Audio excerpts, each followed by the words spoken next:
La charla se titula Los mitos de la Reconquista, por don José Fernando Domene Verdú, doctor en Filología y doctor en Historia. Don José Fernando Domene Verdú es doctor en Lingüística por la Universidad del País Vasco, programa de Lingüística y Literatura. Doctor en Historia Contemporánea, programa de Filosofía y Letras por la Universidad de Alicante y licenciado en Geografía e Historia en la especialidad de Prehistoria y Arqueología por la Universidad de Valencia, obteniendo en ambas tesis doctorales la calificación de sobresaliente cum laude. Esta segunda tesis ha sido premiada por la Real Academia de Cultura Valenciana en el año 2018. Ha participado en numerosos congresos, simposios y jornadas en las que ha expuesto su trabajo.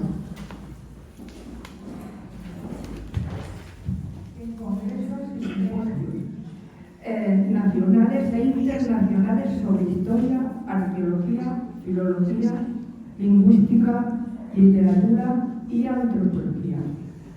Como veremos todas, el currículum que tiene es maravilloso, aparte de que hemos tenido el gusto de tenerlo en varias ocasiones. No necesitaba tanto, pero la verdad es que hay que decir lo que es. Pues bienvenido y muchas gracias. Adelante.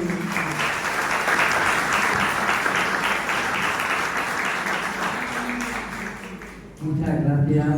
Bueno, como siempre es un placer, un auténtico placer venir a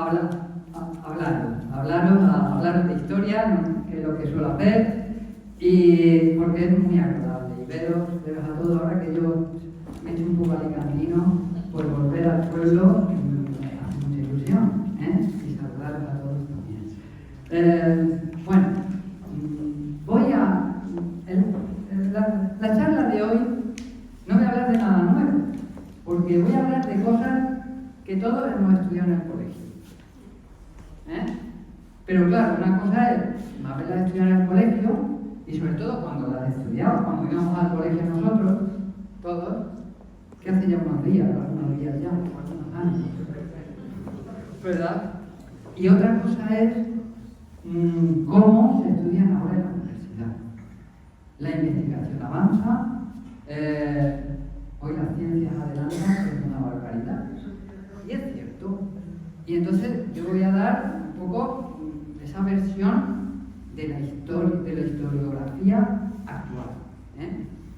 Por ejemplo, bueno, se han publicado libros recientemente sobre las cosas que voy a decir, y voy a dar un poco esa versión que aunque sea lo que todos hemos estudiado en el colegio, pero voy a contar de forma un poco diferente, ¿vale? O algo diferente. Todo empezó, el tema de la conferencia, cuando Ricardo me llamó para decirme que eligiera un tema, yo ya prácticamente lo tenía por culpa de esta foto. Perdón por eso. Yo la recibí en el WhatsApp el día 25 de julio del año pasado. No fue el año pasado. No, sí.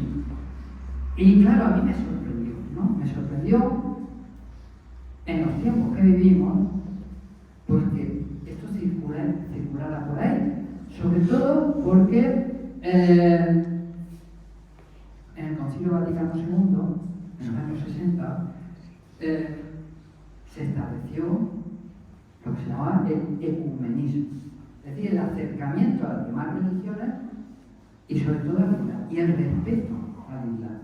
Entonces, lo que ocurrió es que se escondieron las imágenes del Santiago Matamoros que había en las iglesias.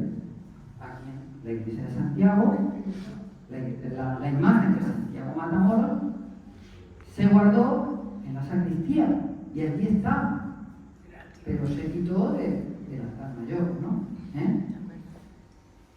Entonces me sorprendió. Digo, bueno, pues creo que mito de la Reconquista. Y a esto le voy a añadir algunos más. Y bueno, pues vamos a ver lo que sale. En primer lugar, ¿qué es un mito? Bueno, pues ahí está la definición que da el Diccionario de la Lengua Española de la Real Academia. Se llama Diccionario de la Lengua Española. Narración maravillosa situada fuera del tiempo histórico y protagonizada por personajes de carácter divino o heroico. Primera acepción. En la segunda acepción, historia ficticia o personaje literario o artístico que encarna algún aspecto universal de la condición humana. Tercera, persona o cosa rodeada de extraordinaria admiración y estima. Eso. Y la cuarta, persona o cosa a la que se atribuyen cualidades o excelencias que no tiene.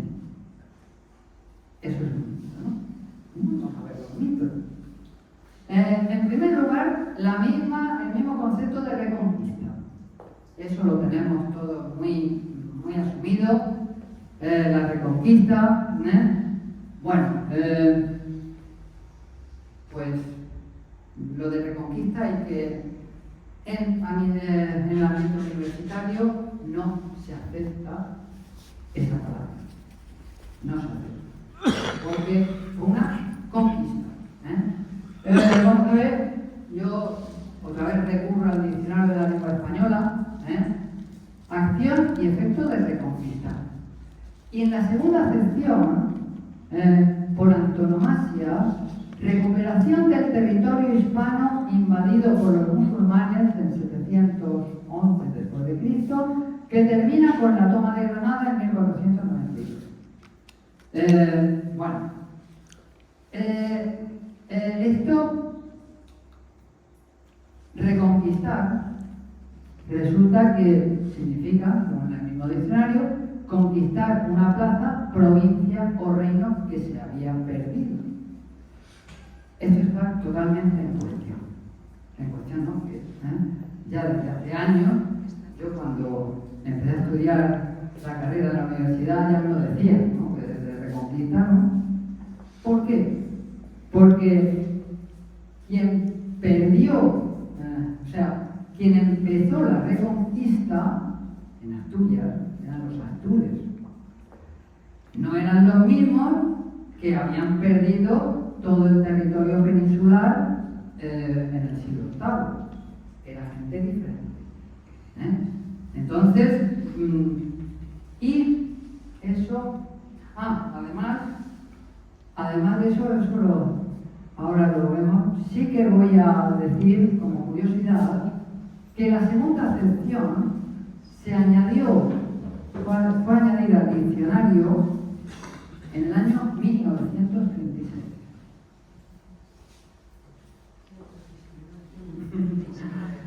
Claro, en el año 1937 el obispo de Salamanca, Monseñor, el obispo de Salamanca fue el que creó el término de cruzada. Cruzada por imitación de las cruzadas medievales, las cruzadas contra los moros, la reconquista. Claro, en el año 37 se refería a la cruzada contra los rojos. Ahí tuvo su origen esa segunda acepción de la palabra reconquista. Por lo tanto,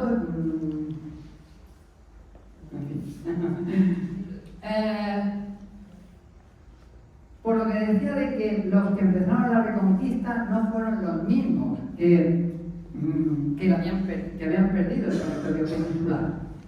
En 1974 se publicó un libro que tuvo mucha trascendencia para los historiadores. Su autor era Arbillo Barber y Marcelo Vigil, y se titulaba Sobre los orígenes sociales de la reconquista. Yo también, cuando empecé a estudiar, a finales de los 70, principios de los 80, se hablaba mucho en la universidad de ese libro, porque había cambiado un poco la manera de ver de ver la Reconquista. Ellos decían que eran en sus investigaciones, en sus estudios, llegaron a la conclusión de que a comienzos del siglo VIII los que vivían allí, que eran los astures, un pueblo de origen anterior a los romanos, que luego fueron poco romanizados y nada cristianizados. Es decir, la cordillera Cantábrica, el puerto de Pajares, una barrera muy importante, y eso había hecho que conservaran un poco sus tradiciones, su antigua religión. En el País Vasco ocurrió lo mismo, en Cantabria, hasta mucho tiempo después.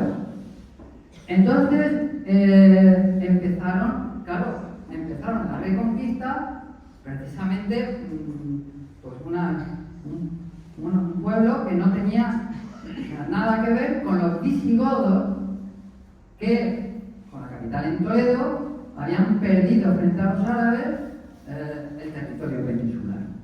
Y voy a citar a un autor, una frase, citaré varias frases de un hispanista inglés, uno de los más conocidos, uno de los hispanistas ingleses más conocidos, Henry Cumming, en un libro de 2020, que es muy interesante, y dice sobre esto lo siguiente: en la década de 1970, un par de historiadores, eso de ahí, sostuvieron que unos estudios arqueológicos recientes sugerían que la estructura social y política de la región asturiana no cuadraba con el argumento de su papel fundamental en la lucha contra los árabes.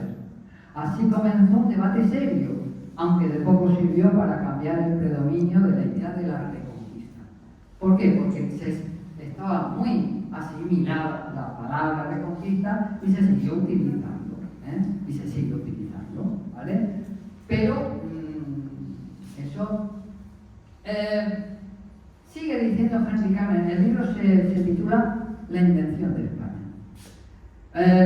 Sigue diciendo: los historiadores liberales de finales del siglo XIX, ansiosos por hallar unas raíces históricas para la nación que esperaban construir, invocaban mediante la palabra Reconquista un periodo inmenso, 800 años, durante el cual se veían los españoles empeñados en recuperar su tierra y su país, España, en reivindicar su fe, el catolicismo, en defender a sus dirigentes, la monarquía, y en cooperar en la lucha por liberarse de la opresión de los extranjeros, los moros, considerados los precursores de los soldados franceses de Napoleón.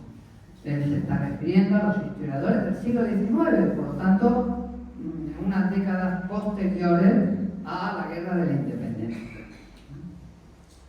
Sigue diciendo: la nación española, la nación aparece asociada a la formación de la identidad nacional española, asegurando una empresa y un pasado común a todas las regiones y ofreciendo al mismo tiempo una singularidad esencial frente a otros países europeos, elemento nuclear de la formación de la identidad española como nación y patria común de todos los españoles. Esto lo dice el catedrático de Historia Medieval de la Historia de la Universidad de Extremadura, que se llama Francisco García Finch, en el año 2009. Bueno, empieza con Don Pelayo, la Reconquista. Eso lo estudiamos todos en el colegio. Bueno, vamos a ver qué pasa con Don Pelayo. Don Pelayo ganó la batalla de Covadonga, según se ha dicho siempre, en el año 718 o en el 722. Pero en esa época no aparece en ningún documento contemporáneo. En las crónicas de la época, en los documentos de la época, no aparece. Aparece documentado nada menos que más de un siglo y medio después, concretamente 165 años. En la llamada, la crónica de Alfonso III de Asturias, la crónica unamigaense o crónica albeldense, que fue escrita en latín en el año 883. Entonces, 718, 722 hasta el 883 pasó mucho tiempo. La crónica es una historia de los emperadores romanos, los reyes de Asturias y León hasta ese año, y en ella se habla de Pelayo como el primer rey asturiano. Y además se le considera sobrino del rey visigodo Rodrigo, huyó de cuando la invasión árabe, y se relata su victoria sobre los musulmanes. No aparece el nombre de Covadonga. Ni siquiera un siglo y medio después aparecía el nombre de Covadonga.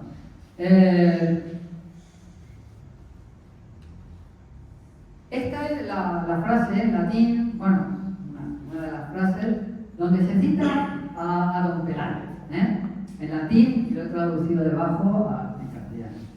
Creo que en castellano mejor, ¿verdad? Pelayo, hijo de Benemundo, sobrino del rey de Toledo, Rodrigo. Ese ha sido el primero en entrar en los ásperos montes debajo de la cueva y lugar de boxeo.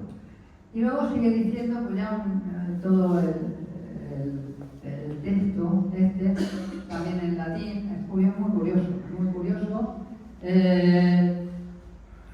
Aquí lo he traducido en castellano. El primero que reinó en Asturias fue Pelayo, se escribía así entonces, que residió en Cánicas. ¿Qué es Cánicas? Cangas, el nombre antiguo de Cangas de Orís. Residió allí 19 años. Como arriba decimos, expulsado de Toledo por el rey Vitiza, entró en Asturias. Y después de que España fuera ocupada por los sarracenos, ese fue el primero que se rebeló contra ellos en Asturias, reinando Josep en Córdoba, el rey árabe, el emir árabe, y Monuza en la ciudad de León, donde le pusieron los sarracenos para dominar a los asturianos, etcétera.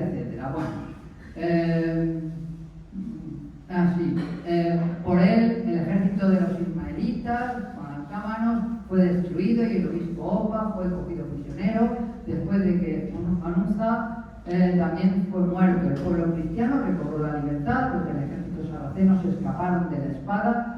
El ejército sarraceno que escaparon de la espada fueron, por juicio de Dios, sepultados por el monte Líbana, y el reino de los Astures quedó erigido por la divina providencia. Murió Regido Pelayo en Cangas en 775. Es decir, que después de la batalla, los árabes, pues hubo un derrumbamiento del monte Líbana, y quedaron sepultados, y eso lo consideraron como un juicio de Dios. Eso era típico en la Edad Media.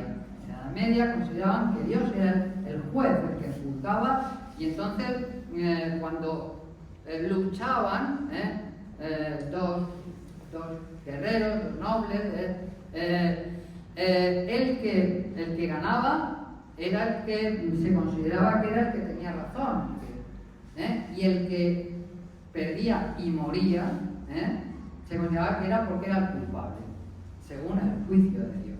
Eso se llamaban las ordalías. Bueno, pues aquí se nombra. Y aquí, pues, dice Pelayo, al igual que otras figuras míticas similares de la historia de los pueblos, asume en la tradición el papel extraordinario de la persona que contribuye a remediar la pérdida de su país. Como ocurre en todos los demás mitos fundacionales, Pelayo es en esencia una ficción, porque no hay forma de documentar con precisión su existencia ni sus hazañas. Esto lo dice el hispanista inglés que he citado, Henry Kamen, en el libro que he hecho. Las principales crónicas cristianas, las llamadas crónicas de Alfonso III, datan de finales del siglo IX y siglos después se completaron con otras crónicas. Las crónicas musulmanas, escritas por autores procedentes del norte de África, no aparecieron hasta el siglo XII, 400 años después de los acontecimientos que dicen describir. De la información que manejan los dos grupos, no hay nada que sea totalmente fiable. Con lo cual, don Pelayo y la batalla de Covadonga, lo más probable, serán una leyenda que no está nada claro, que existiera de verdad. Sigue diciendo Henry Kamen, la falta de información fiable en las crónicas dio lugar a la aparición de innumerables mitos sobre lo que había ocurrido en la época medieval.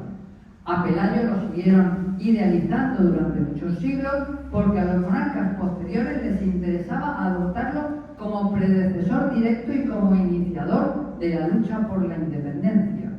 Según un analista del siglo XV, Pelayo fue el primer rey de España, en la forma de los posteriores reyes de Castilla, y los gobiernos hasta la época de Franco fue dar pleno apoyo a las leyendas y a los cultos. ¿Vale? Vemos ahora otro mito más, el circo. No voy a dejar títere en la cabeza. Pero no, esto no lo digo yo, esto lo dicen los historiadores que saben mucho. Yo los cito. Yo cito sus palabras. ¿Vale? ¿Vale? No. ¿Vale? Yo no tengo la culpa de nada. Vamos a hablar un poco del mito del cine.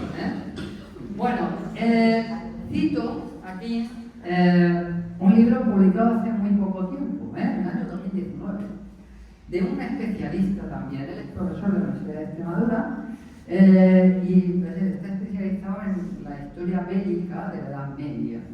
Ha publicado muchos artículos y varios libros. El libro está en la librería, yo lo he visto en Alicante. En la librería de Alicante es el estudio más completo que hay y compara, distingue lo que son los mitos del Cid y lo que es la historia real del Cid, que no coinciden del todo. Algunas cosas sí, pero otras cosas no. El título es El Cid, historia y mito de un señor de la guerra. El título ya dice muchas cosas. Un señor de la guerra. Bueno, vamos a ver. Primero, no existió la jura de Santa Gracia, entre otras cosas. Voy a nombrar solo algunos de los hechos que los tenemos muy asumidos. Todos recordamos la película de Charlton Heston y Sofía Loren, magnífica, pero claro, basada en los mitos. Evidentemente. Bueno, la película es una maravilla, a mí me encanta. Pero la jura de Santa Gracia no existió. Empezamos por ahí. Voy a citar alguna cosa más. Doña Jimena y sus hijas no estuvieron en el monasterio de San Pedro de Cardeña. Aparece en el poema del Miocid. La deja allí, y él se va a hacer la guerra. No, ¿por qué? Porque era un monasterio de frailes. Y por lo tanto, no podía haber mujeres. Si hubiera sido un monasterio de monjas, sí. Pero un monasterio de frailes era imposible. ¿Vale? Y el Cid no ganó ninguna batalla después de muerto. Murió en su cama de enfermedad natural. No ganó la batalla después de muerto. En la película era precioso. Es una maravilla. Pero no es cierto. ¿Vale? No es cierto. ¿Qué pasó?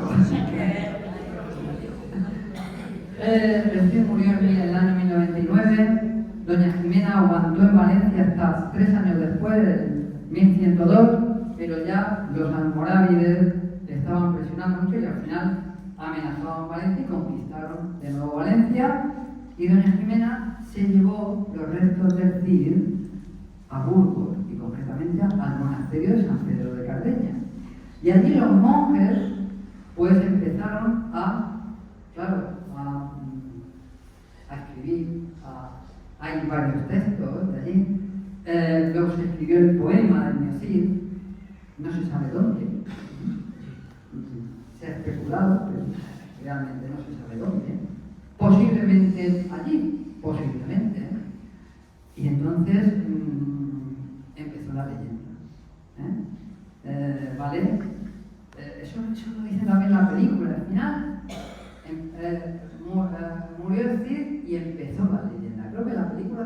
atacaba así con esas palabras. Muy bonita, muy bonita. Teniendo en cuenta que aquello no. Bueno, vamos a ver. Y voy a citar a este autor que acabo de nombrar, David Porrines se llama. El magma político. Bueno, aquí voy a decir, yo lo voy a leer tal como él lo escribió, pero hace falta comentarlo un poco, como ahora veremos. El magma político resultante es un escenario marcado por la violencia, en el que de una parte la confrontación armada y de otra la relación política entre los protagonistas, que muchas veces no es sino la consecuencia de una extorsión militar que se concreta en la exigencia de varias, determinan las formas de actuación de todos los protagonistas en la vida del cine. Es decir, era una sociedad marcada por la violencia. Eso es muy evidente. La confrontación armada, y sí que os voy a comentar las palabras que utiliza. Las palabras. No utiliza la palabra guerra. Confrontación armada. ¿Qué es eso? Un eufemismo. Una palabra que suena bien para sustituir a otra que no suena bien. La palabra guerra no suena bien, evidentemente. Sobre todo si tomo el telediario y lo que están haciendo en Gaza. ¿Verdad? Pero confrontación armada suena mejor. Ahora, eso sí, no es sino la consecuencia de una extorsión militar. Bueno, pues eso ya parece que suena peor, ¿no? Pero bueno, seguimos. Dice más cosas interesantes este autor. El perdón del rey lo llevó a Valencia a actuar allí como un agente del emperador Alfonso VI, árbitro en las relaciones políticas en la península de aquel tiempo, articulador de un orden basado en la extorsión, la fuerza militar y el cobro de parias. Las parias, como sabemos, eran los impuestos que le exigían los cristianos a los árabes para no atacarlos. Le decían, no, nosotros no vamos a atacar si nos pagáis esto y esto y esto. Era un chantaje, ¿verdad? Son las parias. Rodrigo practicó a pequeña escala ese modelo de dominio basado en la presión bélica y en el drenaje de dinero hacia sus arcas. Creo que se ha entendido perfectamente. Pero a mí lo que me llama la atención es el lenguaje y las palabras que utiliza. ¿Por qué? Qué bien hablado que es, ¿verdad? A ver, basado en la presión bélica. ¿Qué es la presión bélica? La guerra, la violencia. Yo me leí el poemio así cuando iba al instituto, como muchos, ¿verdad? Pero hace unos años me lo volví a leer otra vez, porque tuve que escribir unas cosas que los republicanos, y me quedé sorprendido. Digo, madre mía, qué manera más diferente de ver las cosas.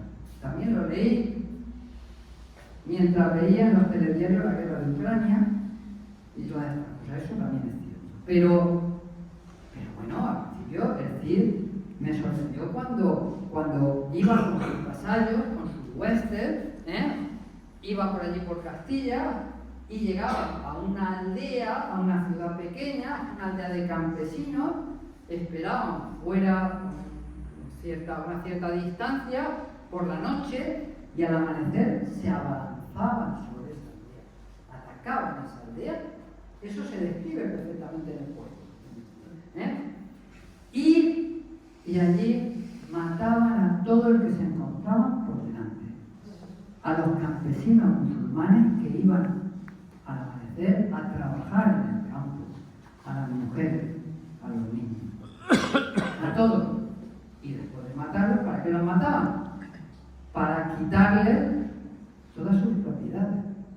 Se llevaban sus ganados, sus caballos, sus herramientas, sus joyas si las tenían, era el botín de guerra, que luego se lo repartían entre todos según unas reglas muy bien establecidas.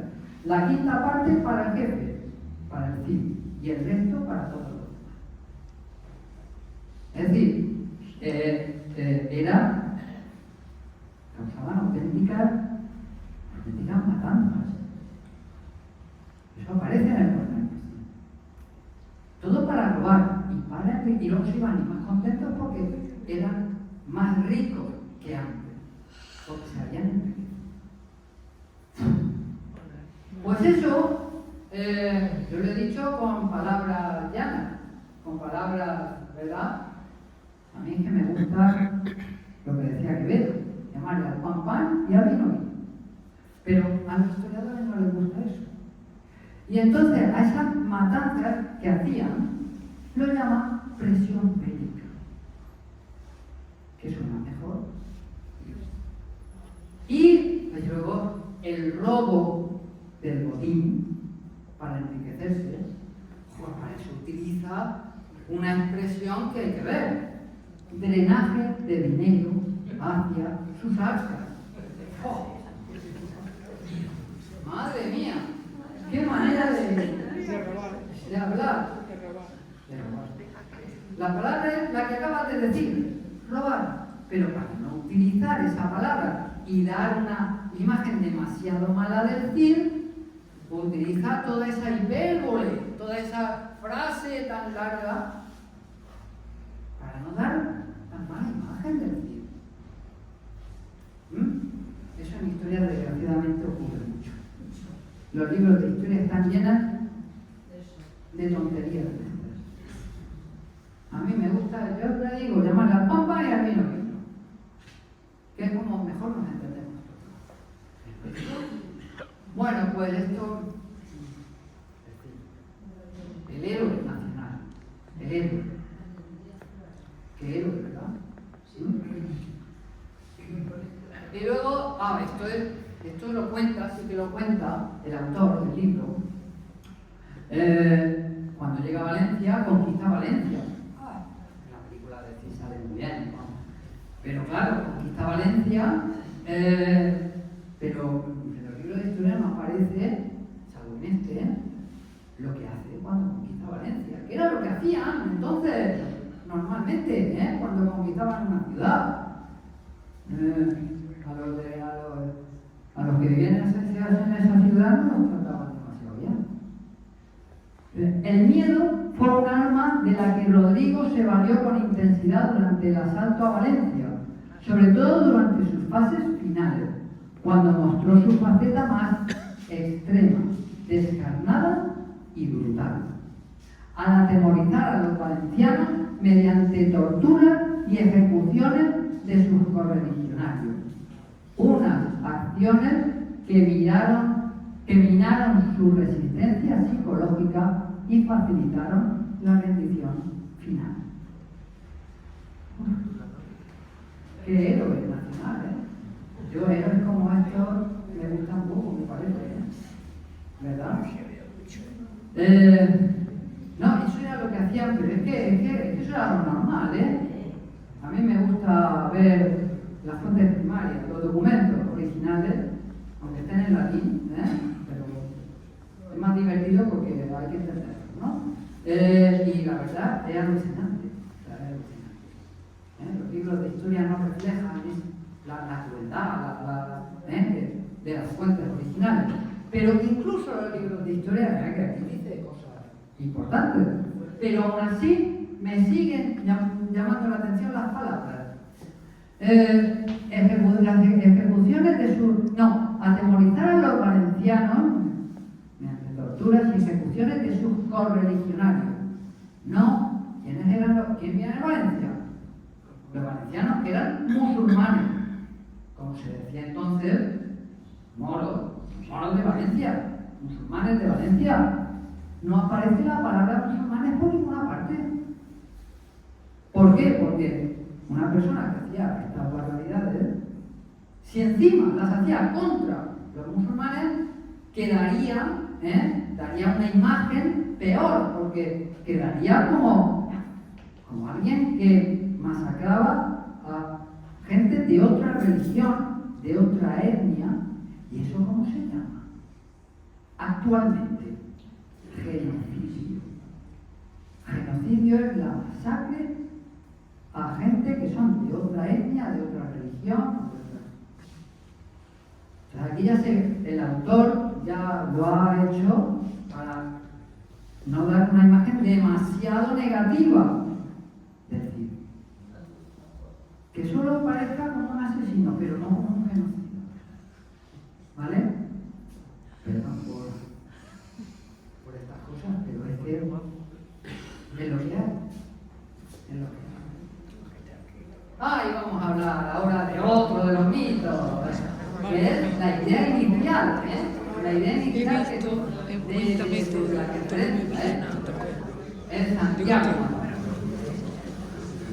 Una cosa es el apóstol Santiago y otra cosa es Santiago. ¿Vale? Bueno, madre mía, esta no es verdad. Vamos a ver. Cito al hispanista inglés, a Henry James. La difusión de la leyenda de Santiago debía mucho a su supuesta batalla de Clavijo. Hemos oído nombrar todo la batalla de Clavijo. Un hecho que, según los historiadores que han examinado las pruebas con sentido crítico, jamás se produjo. No existió la batalla de Clavijo. El motivo por el cual la historia de Clavijo no se considera auténtica es porque no se la conoció hasta el siglo XII. También comenzó así la leyenda de Santiago Matamoros, en una crónica tras otra del periodo medieval, sobre todo en el siglo XII, después de la primera cruzada, de esa fecha, 1095-1101, cuando la desesperación por expulsar a los musulmanes de Tierra Santa fortaleció el elemento religioso de la guerra cristiana. ¿Vale? Vamos a ver ahora lo que aparece de la leyenda de Santiago Matamoros. Pero en principio ya los historiadores que saben mucho, ellos son los que saben más, pues dicen estas cosas. Según la tradición no demostrada ni histórica ni arqueológicamente, el apóstol Santiago estuvo predicando en España, en la época romana, en el siglo I después de Cristo, claro, y luego volvió a Jerusalén, donde fue condenado a muerte y decapitado por el rey de Judea, Herodes Agripa, entre el año 41 y 44, según los Hechos de los Apóstoles, capítulo 12, versículo 2. ¿Vale? Claro. Luego, ¿qué pasa? Estando en Zaragoza, que se llamaba así, cuenta la leyenda que se le apareció la Virgen encima de un pilar y en ese lugar se construyó después la Basílica de Nuestra Señora del Pilar de Zaragoza. Y ahí habría que decir que antes del año 41 la Virgen María todavía vivía. ¿Cómo se le apareció en Zaragoza? Si todavía vivía. Eso sería una teletransportación. Primer problema, ¿no? Primer problema. Segundo problema, vamos a ver. Santiago volvió a Jerusalén, allí lo mataron. Lo mataron en el año 41 y 44, pero después, según la tradición, cogieron su cadáver, lo montaron en una barca, volvieron a España, concretamente por el estrecho de Gibraltar, subieron a Galicia y lo enterraron allí, en una ciudad romana llamada Iria, cerca de Santiago de Compostela. Y allí lo encontraron en el siglo IX, 800 años después, encontraron la tumba, la supuesta tumba.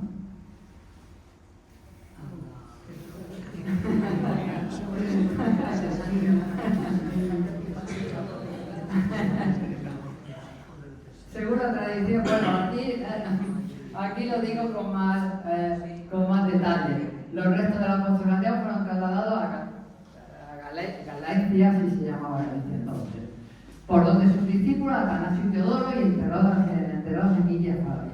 Allí los encontró el obispo gallego Teodomiro en el año 813, reinando Alfonso II el Casto en Asturias, tras la indicación de un ermitaño de que había visto luces brillando sobre un monte. Un monte allí ha visto luces, y era el cadáver de los restos de Santiago, del apóstol Santiago, que estaban brillando, brillando sobre un monte. Los restos humanos hallados en ese cementerio se atribuyeron al apóstol Santiago, y en ese lugar se construyó una iglesia, y en el siglo XII la catedral románica de Santiago de Compostela, ya que el lugar tomó el nombre alusivo de Campus Stellae, o Campo de las Estrellas. Eso era por lo de las luces. Esto es... claro, y aquí ya viene después, en el año 844, que es cuando la leyenda, ¿vale? El ejército cristiano dirigido por el rey de Asturias, Ramiro I de Asturias, el 23 de mayo del año 844, pues resulta que bueno, la leyenda es que, eso lo digo ahora después, el rey, la noche de antes de la batalla, soñó que se le aparecía el apóstol Santiago, que le decía que se animara en la batalla contra los moros, que la iba a ganar con su ayuda, ¿no? Y entonces, pues, bueno, en realidad, luego, según la crónica, el apóstol Santiago se apareció en la batalla montado en un caballo blanco con una espada en la mano, que es como se representa. Entonces, pues hizo ganar la batalla a los cristianos, que eran muchos menos que los moros, que eran más cantidad, ¿no? Entonces, el apóstol Santiago se apareció en la batalla de Clavijo montado en un caballo blanco para ayudar al ejército cristiano del reino de León a ganar la batalla contra los moros, a pesar de que el ejército musulmán era mucho más numeroso. El rey asturiano venció a los moros gracias a la intervención milagrosa del apóstol Santiago. Liberó a los cristianos de pagar a los árabes el tributo de las 100 doncellas y originó el voto a Santiago como agradecimiento y la peregrinación a Santiago de Compostela. El voto a Santiago todavía se hace, lo hace el rey de España el día 25 de julio en la catedral de Santiago.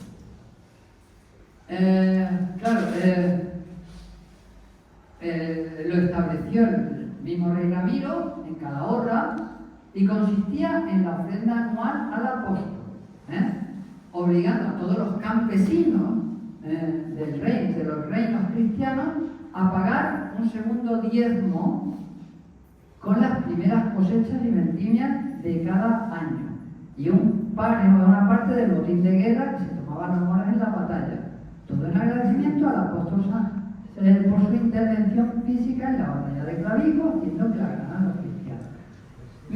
Obligó a los campesinos de todos sus reinos a pagar un segundo diezmo. ¿Por qué? Porque todos los campesinos ya pagaban el diezmo a la iglesia, la 10ª parte de su cosecha. Entonces, además de eso, el rey Ramiro I puso otro impuesto más, otro diezmo más, para la ofrenda al apóstol Santiago. ¿Por qué? Pues, bueno, antes de nada, ¿por qué? Se estaba construyendo, o estaban construyendo, la catedral de Santiago. Y necesitaban dinero para construirla. Primero la catedral prerrománica, la primera, y luego ya en el siglo XII la catedral actual del estilo románico. Eran muy caras, necesitaban dinero. De ahí el voto a Santiago. Ramiro I el voto a Santiago suponía unos ingresos importantísimos para el arzobispado de Santiago. Coincidió con la construcción de la Catedral Románica de Santiago por el arzobispo Diego Gelmírez en el siglo XII, que es cuando aparece por primera vez escrita, que no se conserva, la leyenda de la batalla de Clavijo. Es decir, 3 siglos después de concluir. O sea, hasta entonces no está documentado, no hay nada escrito sobre la batalla de Clavijo. Fue entonces cuando estaban construyendo la iglesia de la Catedral de Santiago y necesitaban dinero. ¿Vale? Se institucionalizó el voto a Santiago en 1643 en el reinado de Felipe IV para el día 25 de julio como una ofrenda nacional. Fue abolido por las Cortes de Cádiz en 1812, junto con los demás privilegios del antiguo régimen, y luego fue restaurado por Franco en 1936, en la Guerra Civil. Simbólicamente, claro, ya no, los campesinos ya no tenían que pagar esa décima parte de la cosecha, ya no. Simbólicamente, que es como ahora se sigue haciendo. Lo realiza el rey de España. Por lo tanto, la leyenda de Clavijo aparece documentada por primera vez, además en una falsificación. Está falsificada que a principios del siglo XII por el canónigo Giraldo o por el canónigo Pedro Martí, los canónigos de la catedral, por orden del obispo Diego Gelmírez, que fue el que mandó construir la catedral de Santiago. Está en un códice del siglo XII, que se conserva en la Biblioteca Nacional. El diploma original se extravió, se dice, en 1543 en la Real Chancillería de Valladolid. Por tanto, la primera crónica o relato de la batalla de Clavijo y del voto a Santiago que existe se realizó 3 siglos después de que supuestamente ocurriera. Y además es una falsificación de un supuesto documento original que no existe. ¿Vale? Bueno, aquí vuelvo a decir, sí que aparece escrita, ya documentada, pero aún después, en 1243, en un libro titulado De Rebus Hispaniae, en latín, significa las cosas de España, el que fue cardenal primado de España entonces, o arzobispo de Toledo, Rodrigo Jiménez de Rada. Él era una persona culta, era políglota, era escritor, y entonces pues, escribió la crónica, el libro de Rebus Hispaniae, y escribió por primera vez que se conserve la crónica o relato de la batalla de Clavijo, 5 siglos después de que ocurriera. 5 siglos después.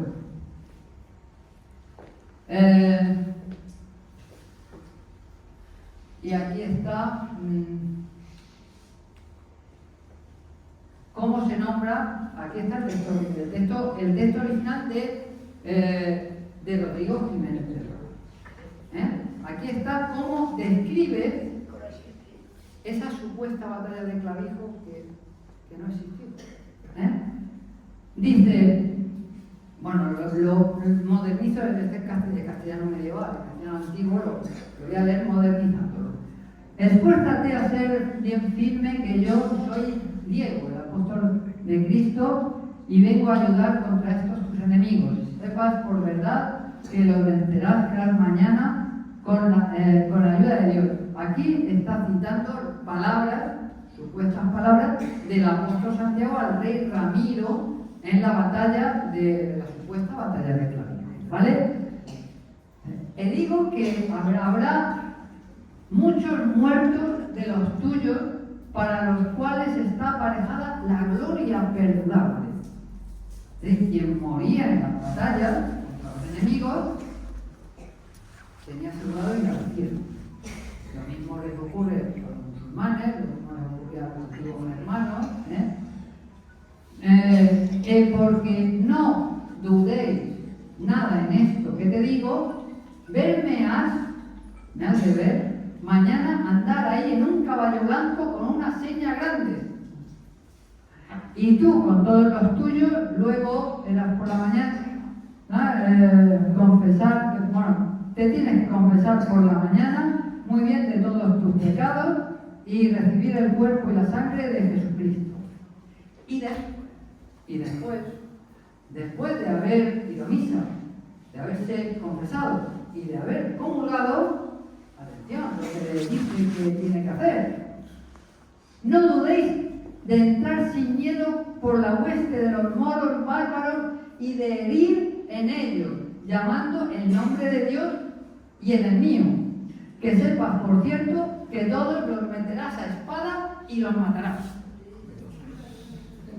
Pero menos mal que tenía que hacer eso después de ir a misa. Pero andaba, O sea, meter a espada. Y a todos los matarán. ¿Vale? Y el apóstol Santiago fue luego con ellos, así como lo prometí. Pues, esto, a ver, aquí. Fue luego con ellos, así como lo prometiera, esforzólos a la batalla, o sea, no a la batalla, hería, escribían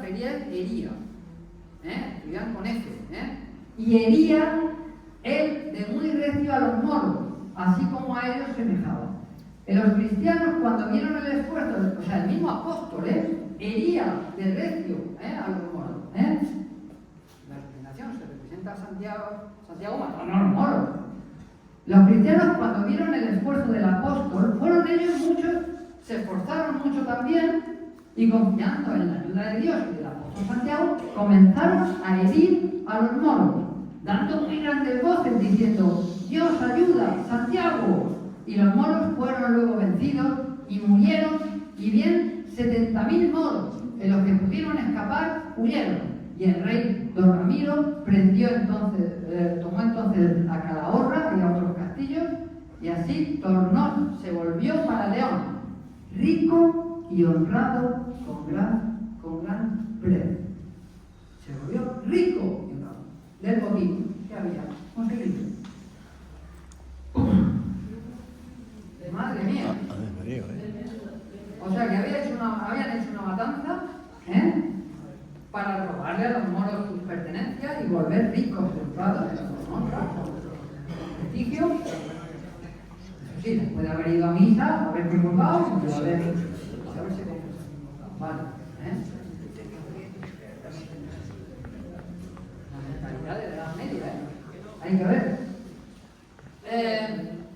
No existe ningún documento anterior a 1243, ¿vale? Hay que pensar que los historiadores piensan que fue inventado. Fue inventada la batalla de Clavijo. ¿Por qué? Seguramente por el mismo arzobispo Rodrigo Jiménez de Rada. En una época muy, muy interesante. ¿Por qué? Porque en 1240 era cuando se estaba produciendo, digamos, la fase más intensa de la Reconquista, tanto en Castilla como Aragón. Valencia se conquistó en 1238, Villena en 1240, Vial en 1245, en la misma época, pero al mismo tiempo Fernando III el Santo estaba en el Valle del Guadalquivir, allí conquistando Córdoba, Sevilla. Entonces, el obispo creó esta leyenda para animar a los ejércitos cristianos a luchar contra los moros.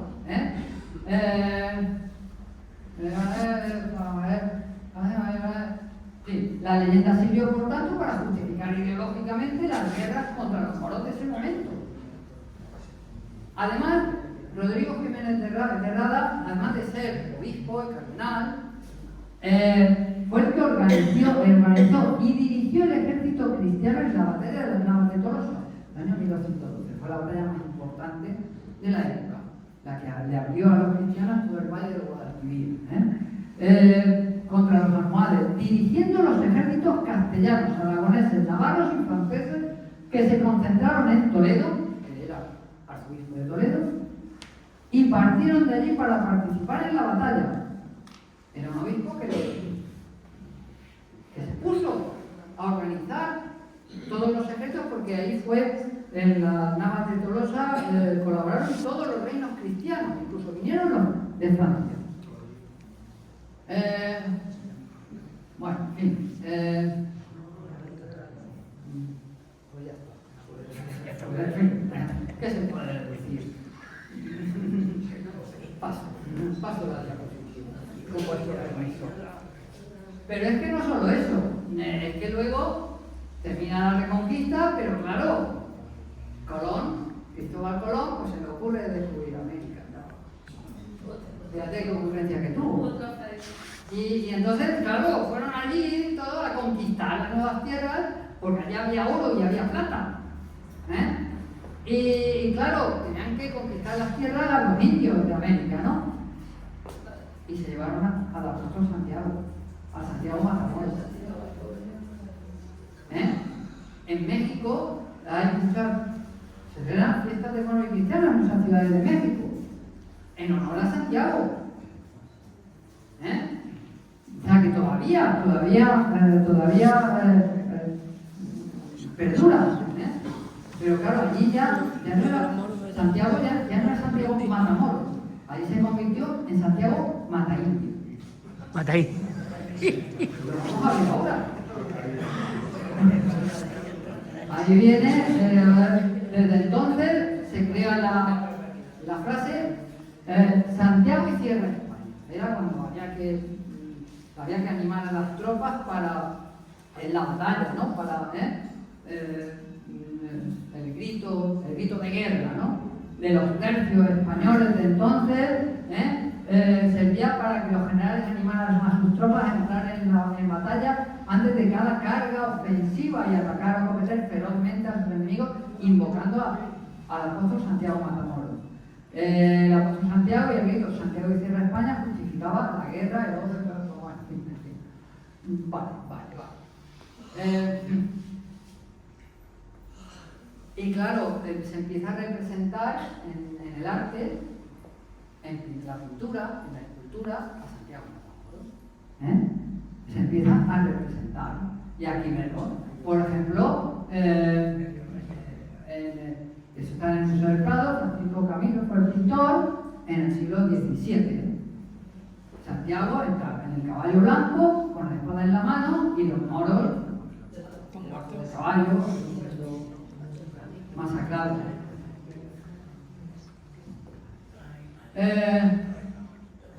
Giovanni Battista Tiepolo, el de la Catedral de Santiago de Compostela, la Catedral de Burgos, Pie Villena, en la sacristía, escondido, después del Concilio Vaticano II. Vale, en América, Santiago Mataindio, aquí lo tenéis. En vez de los moros, hay indios. Hay indios.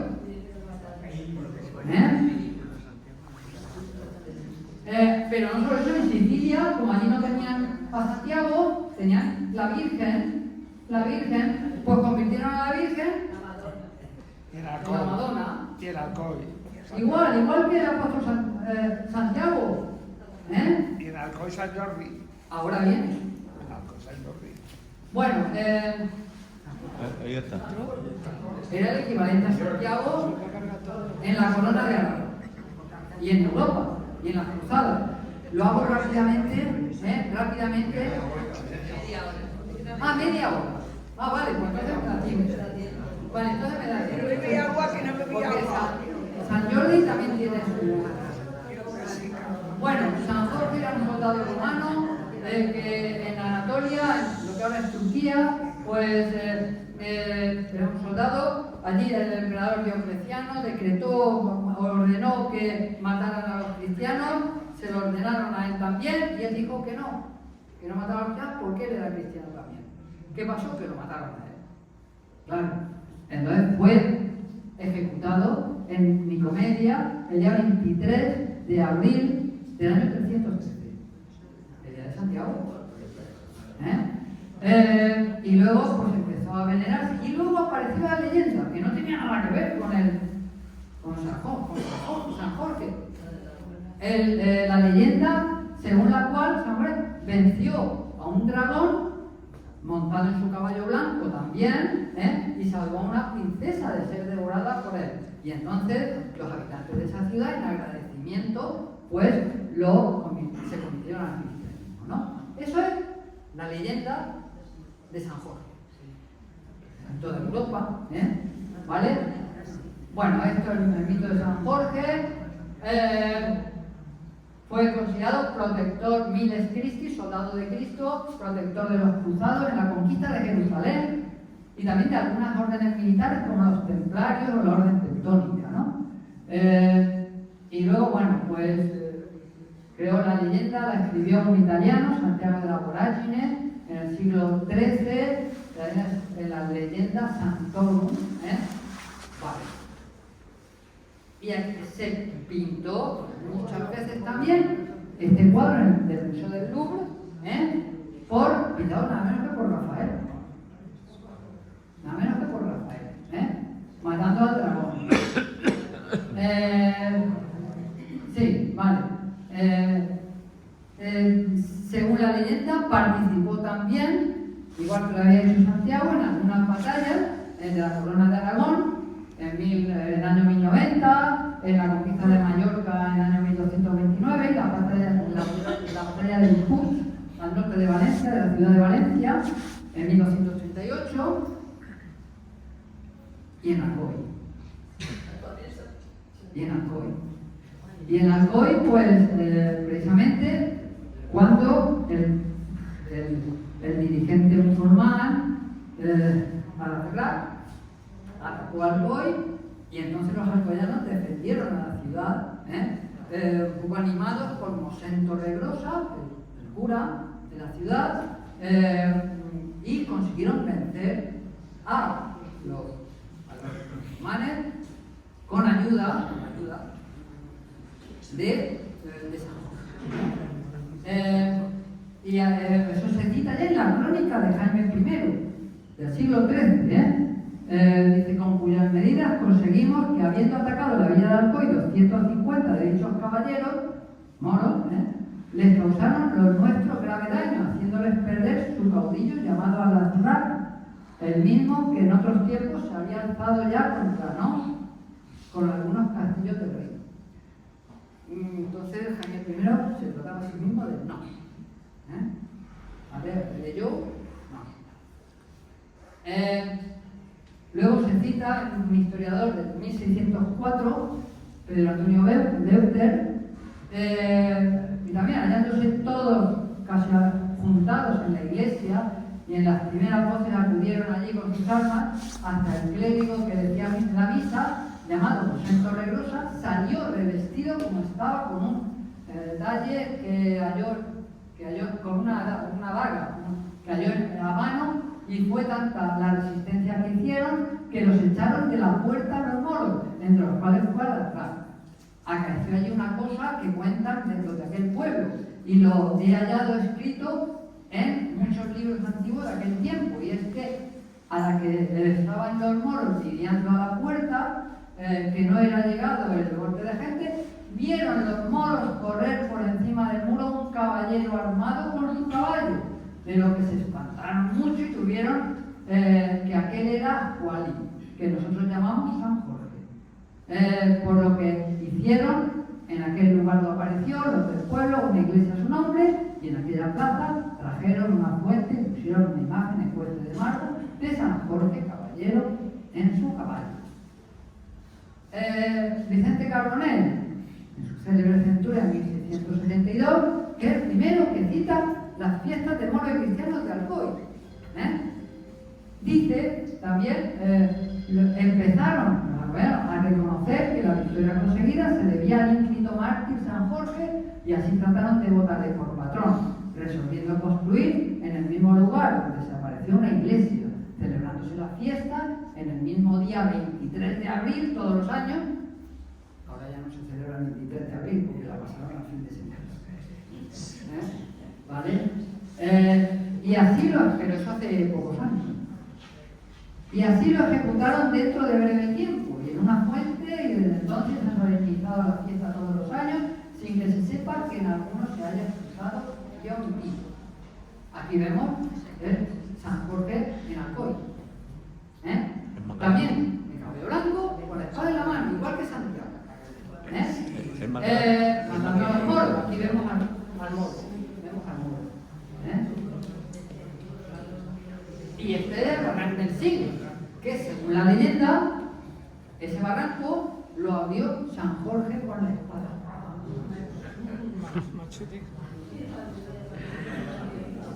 Eso cuando cuentan los alcoyanos,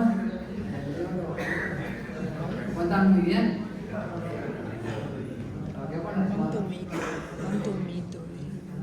Se representa en el San Jordi, que es la fiesta de la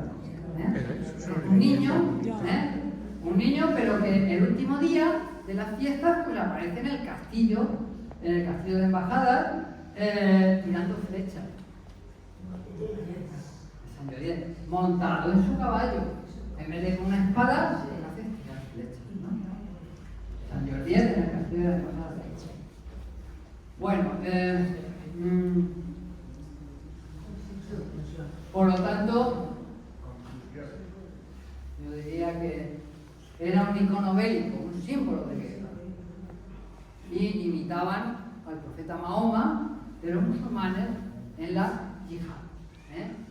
La yihad fue imitada en el cristianismo, y ya el Papa Urbano II, en el año 1095, cuando animó a los reyes europeos y a los nobles europeos a ir a conquistar Jerusalén, la primera cruzada, la llamó Bellum Sacrum, en latín. ¿Qué significa? Guerra. Bellum, en latín, significa guerra. De ahí viene la palabra bélico, belicismo, bellum. Sacrum, sagrado, o Bellum Sanctum, que también aparece, guerra. Y bueno, ha sido utilizado, eso es como era la religión, bueno.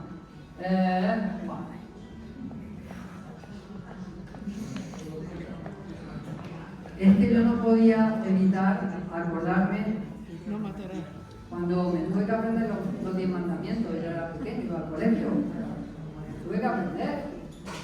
Quinto mandamiento, no matarás. Pues lo contrario de lo que hemos visto hasta ahora. Lo contrario. Esto está ya en el Deuteronomio, en el capítulo 5 del Deuteronomio y en el capítulo 20 de Éxodo. Es que yo me leo la Biblia, ¿no? Me leo la Biblia, hay cosas muy interesantes. No robarás. También. ¿Por qué? Porque en el Deuteronomio y en el Éxodo lo que citan son los 10 mandamientos. Que luego San Agustín lo resumió un poco, pero eso lo dejó tal cual. Lo dejó igual. Lo que hemos visto, las batallas contra los musulmanes, las hacían para robarles, para discutir, para enriquecerse, como hemos visto. ¿No robarán? Bueno, además de que me los tuve que aprender, ellos a mí no se me han olvidado. Parece mentira. Me acuerdo. Vemos aquí dos imágenes, San Jorge y Santiago. Jorge de Alcoy y Santiago de Villa. Y arriba he puesto los 2 mandamientos que he citado. No sé, se dice una cosa y luego se hace lo contrario. No entiendo, yo no entiendo. No lo entiendo. Me gustaría que ahora, cuando hicierais las preguntas, si alguien me lo puede explicar, se lo agradecería muchísimo. Porque no lo entiendo. Dice, pero es que además, en el Evangelio según San Mateo, capítulo 22, dice, Maestro, ¿Cuál es el mandamiento mayor de la ley? Él le dijo: amarás al Señor tu Dios con todo tu corazón, con toda tu alma y con toda tu mente. Este es el mayor y el primer mandamiento. El segundo es semejante a este: amarás a tu prójimo como a ti mismo. De estos dos mandamientos penden toda la ley y los profetas. Lo que hemos visto hasta ahora no ha sido amar al prójimo como a uno mismo. No ha sido eso. Bueno, y aquí sigo, es que hay mucho. Sigo. Y esto, bueno, a ver, un momento. ¿Habéis oído que se dijo: amarás a tu Dios, a tu prójimo y odiarás a tu enemigo? Pues yo digo: amad a vuestros enemigos y rogad por los que os persigan, para que seáis hijos de vuestro Padre Celestial, que hace salir su sol sobre los malos y los buenos, y llover sobre justos e injustos. Pero yo os digo que a los que me escuchéis, amad a vuestro enemigo, haced el bien a los que os odien, bendecid a los que os maldigan, rogad por los que os difamen. Al que te hiera en una mejilla, preséntale también la otra, y al que te quite el manto, no le niegues la túnica. O sea, eso no lo hace nadie. A todo el que te pida, da, y al que tome lo tuyo, no se lo reclama. Claro, ante esto, menos mal que en los años 60 hicieron una cosa muy interesante. Se celebró el Concilio Vaticano II y allí hablaron el ecumenismo, el respeto a las demás religiones y especialmente a los musulmanes. Y aquí he recogido el texto pues, del concilio. La Iglesia mira también con aprecio a los musulmanes que adoran a un único Dios, viviente y subsistente, misericordioso y todopoderoso, que ha cielo y la tierra, etc. Ahí lo tenéis. Si en el transcurso de los siglos surgieron no pocas desavenencias y enemistades entre cristianos y musulmanes, el Sagrado Concilio exhorta a todos a que, olvidando lo pasado, procuren sinceramente una mutua comprensión, defiendan y promuevan unidos la justicia social, los bienes morales, la paz y libertad para todos nosotros. En el concilio, ¿no? En el concilio, en el Vaticano II. En el Vaticano II. Ya. Qué bonito. Qué palabras más bonitas. No se quedan en palabras. Pero bueno, algún día tendrías que hacer alguna historia, tocar la historia desde el lado positivo que el cristianismo ha hecho, porque nunca planteas la realidad del cristianismo, nada más lo malo que se hace alrededor del cristianismo. ¿Tengo un poco de razón? Sí. El arte. Sí. No, bueno, sí, aquí lo que digo es el cambio que supuso el Concilio Vaticano II dentro de la Iglesia, que fue enormemente positivo. Y esto fue lo que hizo que escondieran las imágenes de Santiago Matamoros y de San Jorge Matamoros en las iglesias, y que aquí vienen a adoctrinar en la sacristía, donde no se ve, ¿no? Hay que entrar ahí para... ¿Vale? Y que se hará la mamá del castillo. Pero bueno, en efecto, en Santiago Matamoros, aquí hay un moro, y Santiago encima. ¿No? Bueno, pues eso. Y esto es la Catedral de Santiago de Compostela. También fue retirada, pero hace 3 años, en el 2021. Allí tardaron más tiempo, en la Catedral de Santiago. Y todo esto que acabo de contar, que acabo de decir, ha venido por esta foto que me mandaron en el WhatsApp. Hay que ver el WhatsApp de lo malo que es. A mí no me gusta nada. Porque a veces se reciben estas cosas. Cosas que dan para mucho, dan para una conferencia.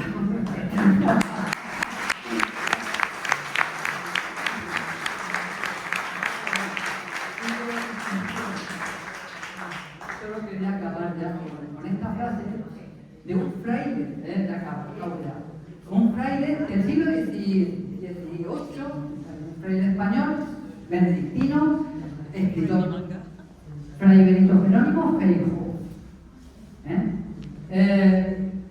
Eso de finales del 17, principio del 18, final mitad del 18. Escribió en la obra esta, el libro este, Teatro Crítico Universal, escribió la siguiente frase: cuando haya argumentos eficaces contra las opiniones recibidas, considero indispensablemente obligados a los escritores a batallar por la verdad. ¿Para qué se escribe la historia o cómo se puede escribir bien sin apartar las fábulas de la realidad? Eso es lo que yo he pretendido y lo que yo pretendo siempre: apartar las fábulas de las realidades, conocer la realidad histórica, conocer la historia real y no la historia basada en las leyendas. Y bueno, pues eso es una labor que a veces resulta difícil y resulta incómoda para mí mismo. Y eso sí que voy a citar a dos historiadores actuales, conocidos, que salen en la tele, dos frases que dijeron. Un historiador, Ángel Viñas, uno de los mayores especialistas en la historia de España del siglo XX, dijo en la tele, dijo: una cosa es la historia, que es una ciencia, y otra cosa es el relato, que eso ya se puede cambiar, se puede manipular. Hay que ver, bueno, a mí lo que me interesa es la historia, como ciencia, lo que pasó. Por eso he puesto todos los documentos originales en castellano antiguo o en latín, o en el idioma que estuvieran, ¿vale? Y otra frase que también dijo en la tele, otro de los mayores especialistas en la historia de España contemporánea, Julián Casanova, que dijo: los historiadores somos los guardianes de lo que la gente quiere olvidar. A mí me dejó impactado, digo, madre mía. Entonces los historiadores tenemos a veces una tarea incómoda para nosotros mismos. No, es que esto lo que ocurrió fue esto, lo ocurrió así, de esta manera, y no de la otra, porque aquí están los documentos. Eso es la intención mía de siempre, y eso ha sido la intención mía hoy en esta charla. Pero